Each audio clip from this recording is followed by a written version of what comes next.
ৰাধে ৰাধে জয় শ্ৰীকৃষ্ণ। এয়া হ'ল আমাৰ অসমৰ সনাতনী। নিজৰ প্ৰাণৰ চিন্তা নকৰি ইমান বিশাল ভয়ংকৰ বানপানীৰ পৰা উদ্ধাৰ কৰিলে গৌ মাতা আৰু তাৰ কণমানি সন্তান। যি গৌ মাতা ভগৱান শ্ৰীকৃষ্ণৰ অত্যন্ত প্ৰিয়, যি গৌ মাতাৰ মাজত থাকে সকলো দেৱ দেৱী, যি গৌ মাতা কেতিয়াও কাৰো ক্ষতি নকৰে, আমাক গাখীৰ দিয়ে, গোটেই জনম কেৱল আমাক সহায়েই কৰে।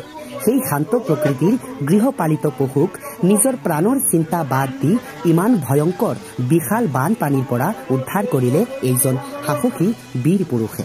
ভগৱান শ্ৰীকৃষ্ণই তেওঁৰ মংগল কৰিব, কিয়নো ভগৱান এই সমগ্ৰ পৃথিৱী মাতা গৌ মাতা আৰু ব্ৰাহ্মণৰ হিত কামনা কৰে। ইয়াৰ কাৰণেই কোৱা হৈছে ওং ব্ৰহ্মণ্য দেৱায় গো ব্ৰাহ্মণ হিতায় চ জগদ্ধিতায় কৃষ্ণায় গোবিন্দায় নমো নমঃ। হে ঈশ্বৰ, আপুনি সকলোৰে মাজত সদবুদ্ধি প্ৰদান কৰক, সকলৰ সৰ্বাংগীন মংগল কৰক আৰু লগতে আপুনিও ভালে থাকক। জয় শ্ৰীকৃষ্ণ, জয় আই অসম, জয় সনাতন, জয় সমগ্ৰ ভাৰতবৰ্ষৰ জয়, জয় হিন্দ, জয় মনুষ্যত্বেৰ জয়।